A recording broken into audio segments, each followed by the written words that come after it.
郭文貴氏は中国共産党による米政府機関武器化の最大の犠牲者であります。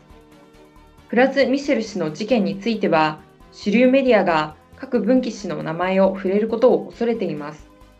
詳しくは VTR をご覧ください。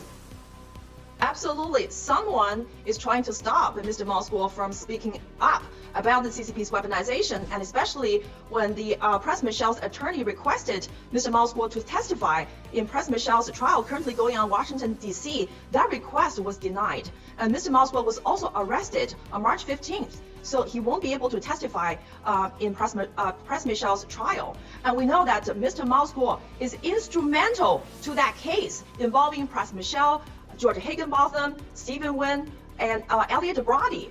Yet, none of the Stephen Wynn and Elliot Brody and George Higginbotham, they walked away free. Mr. Moscow is behind the bar.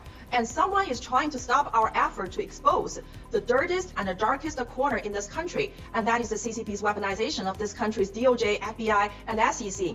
And also, I want to talk about America's mainstream media. Back in 2017, when you, Mr. Steve K. Bannon, and Jeff Sessions stopped the CCP's orchestrated plan to return Mr. Moscow to China using the help of George Higginbotham, Stephen Wynn, and Elliot Brody, no mainstream media talk about you stopped the CCP's weaponization of this country's justice system.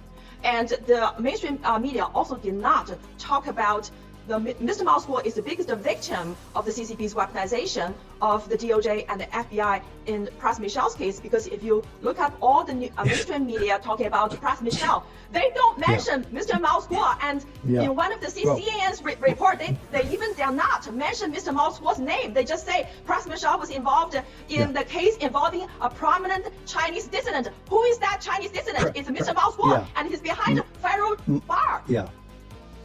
It's a complete lie. They completely lie about this.